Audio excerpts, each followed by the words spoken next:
Hello dear student, welcome to my YouTube channel exam score. तो कैसे हैं आप सब? जाहिर सी बात है अच्छे होंगे और अपनी पढ़ाई में शानदार तरीके से लगे होंगे। तो चैप्टर 7 अलजेब्रा से एक्सरसाइज लेकर आए हैं 7F। बाकी की सारी एक्सरसाइज हम लास्ट के वीडियोस में सॉल्व कर चुके हैं। तो देखते हैं हमारा क्वेश्चन नंबर फर्स्ट क्या है। एक्सरसाइज 7F से हमारा क्वेश्चन नंबर फर्स्ट है, right an equation and solve. अभी तक एक्सरसाइज 7F तक क्या था, हमें इक्वेशन बना के देता था। अब हमें क्या करना है, इक्वेशन बनानी है, लैंग्वेज दे रखी है और उसको सॉल्व भी करना है खुद से। तो करते हैं question number first, exercise 7F का question number first, part A. Part A में हमें दे रखा है the sum of y and the sum of 5 and y is equal to 18। Exercise को स्टार्ट करने से पहले मैंने आपको एक चीजें नोट कराई थी, कुछ यूजिंग सिंबल्स ऑफ अलजेब्रा। तो उसमें मैंने बता रखा था कि वर्ड्स के अकॉर्डिंग हम कैसे सिंबल्स को यूज करें, जिसमें सम, मोर देन, डिफरेंस, प्रोडक्ट, ये सारे वर्ड हमने बताए थे कि कौन से सिंबल को रिप्रेजेंट करते हैं। तो उसी का यूज करके इन लैंग्वेज से हम क्या बनाएंगे, इक्वेशन। और इक्वेशन के साथ हमें वेरिएबल की वैल्यू भी फाइंड करनी है और क्वेश्चन को सॉल्व भी करना है। तो of y and the sum of 5 and y, the sum of 5 and y यानी कि 5 प्लस y इज इक्वल कितना दे रखा है, 18। ये हमारी क्या हो गई, इक्वेशन। पहले तो हमें इसको ही बनाकर लिखना है, पहले आप क्वेश्चन नोट कर लेंगे, उसके बाद ये इक्वेशन बना के लिखेंगे। सम हमारा प्लस के सिंबल को इंडिकेट करता है, रिप्रेजेंट करता है, तो हमने 5 प्लस वाई इज इक्वल 18 लिख लिया। अब इसको सॉल्व करेंगे हम। ये इक्वेशन हमारी बन गई। अब इस इक्वेशन से वेरिएबल की वैल्यू फाइंड करनी है। तो 5 हमारा प्लस का नंबर है, इज इक्वल के उधर भेज देंगे, माइनस का 5 हो जाएगा, यानी कि y इज इक्वल, आंसर आ गया हमारा कितना, 13। तो ये हमारा सॉल्यूशन है, आंसर है, सॉल्व करके दिया। और ये हमारा इक्वेशन है। आपको दोनों लिखना है। कैसे लिखेंगे आप, आंसर में लिखेंगे। ये हमने हमारी क्या बनाई, इक्वेशन कॉमा वेरिएबल का आंसर। ये हमारा कंप्लीट आंसर होता है ए पार्ट का। आते हैं अपने बी पार्ट पर। बी पार्ट है हमारा, the sum of -3 and t is equal 5। यानी कि इसमें भी हमें क्या लिखना है, सम। सम तो प्लस का सिंबल को रिप्रेजेंट कर रहा है, और दिया क्या है, -3 एंड t, कि -3 एंड सम किसका है, t का, इन दोनों का सम। बीच में किसका सिंबल आया, प्लस का, इज इक्वल कितना दे रखा है, 5। ये क्या बन गई हमारी, इक्वेशन। इस लैंग्वेज से हमने क्या बना ली, इक्वेशन। अब इस इक्वेशन से t की वैल्यू फाइंड करते हैं। माइनस का 3 है, कन्वर्ट करेंगे, प्लस का 3 हो जाएगा उधर जाकर, यानी कि t इज इक्वल, आंसर हमारा क्या आ गया, 8। तो इसको भी हम इसी तरीके से लिखेंगे, -3 प्लस t इज इक्वल 5। ये बनाई थी हमने क्या, इक्वेशन, एंड इससे वेरिएबल की वैल्यू फाइंड की है, t इज इक्वल 8। ये हमारा हो जाता है बी पार्ट का फाइनल आंसर। देखिए सी पार्ट क्या है, सी हमसे कह रहा है the difference. Difference word represent करता है माइनस के सिंबल को। The difference is x and 7 is 3। 7 x के बीच में डिफरेंस है, यानी कि x माइनस 7, इन दोनों के बीच का डिफरेंस क्या दे रखा है, 3 इज इक्वल 3 दे रखा है। माइनस का नंबर है, प्लस में कन्वर्ट हो जाएगा, यानी कि S x is equal 3 plus 7, x is equal 10। तो ये रही हमारी इक्वेशन, एंड ये रहा हमारा आंसर। दोनों को एक साथ लिख देंगे, x माइनस 7 इज इक्वल 3। ये इक्वेशन बनाई हमने, और इससे वेरिएबल की वैल्यू फाइंड की, x इज इक्वल 10। था हमारा फाइनल आंसर। नेक्स्ट हमारा है डी पार्ट, इसको देखेंगे।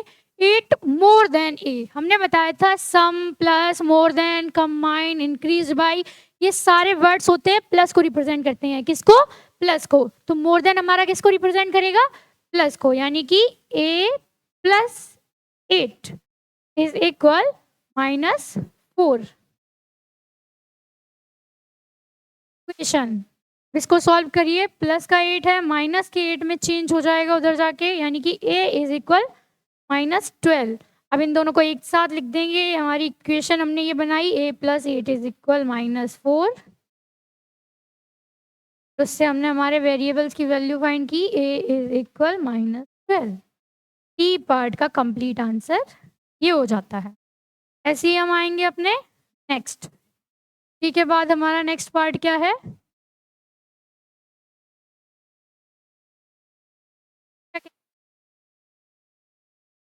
हमारा इसकी लैंग्वेज लिखी है 28 लेस देन पी, यानी लेस देन जो वर्ड है वो कौन से सिंबल को रिप्रेजेंट कर रहा है? माइनस के सिंबल को। तो इन दोनों के बीच माइनस का रिलेशन 28 लेस देन पी, यानी कि पी से 28 छोटा है, लेस देन बताए कम है, तो लिखेंगे पी माइनस 28। और इक्वल कितना दे रखा है हमें? -7। चलो इक्वेशन हमने बना ली है। अब वेरिएबल को फाइंड करते हैं कि p इज इक्वल -7 माइनस का 28 है, किस में कन्वर्ट हो जाएगा? प्लस के 28 में कर देंगे, प्लस का 28। p is equal plus minus minus, plus का नंबर बड़ा है तो इस बार किसका साइन आएगा? प्लस का, यानी कि हमारा आंसर फाइनल आंसर आ गया 21। ये हमारी इक्वेशन, दोनों को एक साथ लिख देंगे, p माइनस 28 इज इक्वल -7। ये हमने इक्वेशन बनाई एंड ये वेरिएबल की वैल्यू फाइंड की। तो पार्ट ई का ये हमारा हो जाता है फाइनल आंसर। देखिए आगे देखते हैं पार्ट एफ। यहाँ तक हमने कंप्लीट कर लिया। नेक्स्ट पार्ट है the product of 6 and m। Product जो वर्ड है वो हमारा मल्टीप्लाई के सिंबल को रिप्रेजेंट करता है, और अलजेब्रा में मल्टीप्लाई के सिंबल को लगाना जरूरी नहीं है, किसी भी कांस्टेंट को एक साथ लिख दीजिए, उनके बीच कौन सा रिलेशन होता है? मल्टीप्लाई का। तो करेंगे 6 इक्वल 24। ये हमने बना दी क्या हमारी इक्वेशन? वेरिएबल फाइंड करिए, m मल्टीप्लाई में है, 6 के कन्वर्ट कर दो, 6 अपॉन में आ गया मतलब डिवाइड में आ गया, और 6 4 जा 24, यानी वेरिएबल की वैल्यू आ गई 4। और ये हमारी इक्वेशन, दोनों को एक साथ लिख देंगे, 6m is equal 24 comma m is equal 4। Part F का फाइनल आंसर। नेक्स्ट पार्ट है हमारा जी। देखिए क्या कह रहा है। नेक्स्ट पार्ट जी है the product of -5 and n। इसमें भी प्रोडक्ट बताया गया है किसका? -5 और n का, और इज इक्वल दिया है हमें, तो प्रोडक्ट लिख देंगे, यानी कि 5n इज इक्वल दिया है 45। वीडियो अच्छा लगे तो लाइक जरूर करना। इधर मल्टीप्लाई में है, कन्वर्ट कर दीजिए, डिवाइड में पहुंच जाएगा, यानी 45 अपॉन माइनस, माइनस सिंबल के साथ आएगा, प्लस का सिंबल होता तो प्लस के साथ आता था, माइनस का सिंबल तो माइनस के साथ। अभी हम ये माइनस प्लस नहीं देखेंगे कि माइनस कर दो, हम इनका रिलेशन देखेंगे। हम देखते हैं वेरिएबल्स के साथ कांस्टेंट का कौन सा रिलेशन है। अब ये पूरा -5 इसके साथ है तो जाएगा, तो पूरा -5 जाएगा, अपने साथ सिंबल को भी लेकर जाएगा, कोई निशानी छोड़कर नहीं जाएगा।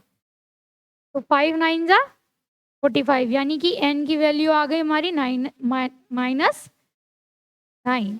जुबान भी चिपक गई। तो हमारी इक्वेशन हो गई -5n is equal 45 comma variable की वैल्यू माइनस का 9। ये हमारा हो जाता है फाइनल आंसर। नेक्स्ट ऑप्शन है हमारा, नेक्स्ट पार्ट क्या है इसका?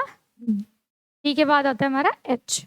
एच देखिए क्या कह रहा है, r डिवाइडेड बाई 3 इक्वल 6, यानी कि r एक नंबर है जिसमें 3 का डिवाइड देने पर हमारे पास क्या आ जाता है? 6। तो इस लैंग्वेज को इक्वेशन में कन्वर्ट करेंगे, r divided by 3 is equal 6। बन गई ना हमारी इक्वेशन, बहुत सिंपल है, कोई ज़्यादा डिफिकल्ट वर्क नहीं है। तो मल्टीप्लाई सॉरी डिवाइड का नंबर किस में कन्वर्ट हो जाएगा? मल्टीप्लाई में, यानी कि r is equal 6 multiply 3, r is equal to 18। ये आ गया हमारा इसका फाइनल आंसर। ये रही हमारी इक्वेशन, ये आंसर, दोनों को एक साथ लिख दीजिए क्योंकि हमसे दोनों एक साथ पूछे गए हैं, right and equation and solve, उसका आंसर भी बताना है। तो ये रही हमारी इक्वेशन, कॉमा लगाएंगे, वेरिएबल फाइंड किया है उसको लिख दीजिए, फाइनल आंसर हो जाता है। ये करने में कोई ज़्यादा तकलीफ नहीं हुई होगी। लास्ट 2 पार्ट बचते हैं, उनको भी ख़त्म करते हैं, उसके बाद मिलेंगे नेक्स्ट वीडियो में अगले क्वेश्चंस के साथ। बाकी के 2 क्वेश्चन देख लीजिए।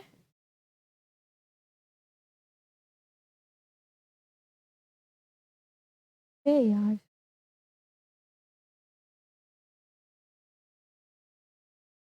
आप चल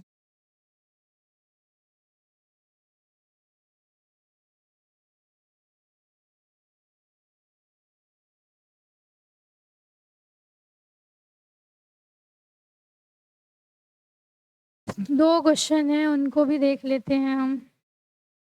पार्ट आई पार्ट हमसे क्या कह रहा है, z divided by -9 is equal 7। अभी r डिवाइडेड बाई 3 था, अब z डिवाइडेड, सेम चीज है, वहाँ 3 से डिवाइड देना पड़ रहा था, यहाँ क्या है -9 से, और इज इक्वल में आता है। तो इस इक्वेशन को बनाइए, z divided by -9 is equal 7। बहुत सिंपल है, बन गई हमारी इक्वेशन। वेरिएबल फाइंड करिए, z इज इक्वल 9 इधर डिवाइड में है, कन्वर्ट हो जाएगा मल्टीप्लाई में, यानी -9 मल्टीप्लाई 7, 9 7 जा 63 -63, ये आ गया हमारी equation.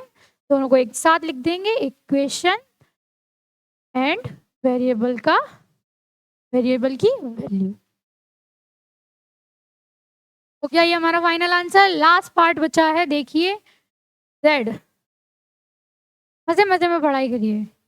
25 less than b equals -8, यानी कि b 25 लेस देन b है, यानी कि b में से 25 को माइनस करते हैं तो हमारे पास आंसर क्या आएगा, -8। करिए, b -25 is equal -8। Minus number है, कन्वर्ट किस में हो जाएगा, प्लस के नंबर में। जल्दी से करिए, b is equal -8 plus 25, b is equal minus plus का नंबर बड़ा है, सिंबल किसका आएगा, माइनस का,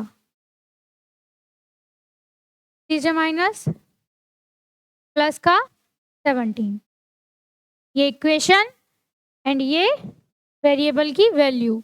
b -25 is equal -8, comma variable की वैल्यू हमने निकाली है, b इज इक्वल टू 17। ये हमारे आज के इस लेक्चर का लास्ट क्वेश्चन था। मिलते हैं नेक्स्ट वीडियो में, तब तक के लिए वीडियो को लाइक करें, चैनल को सब्सक्राइब करें, अपने दोस्तों के साथ शेयर करें और पढ़ाई में लगे रहें।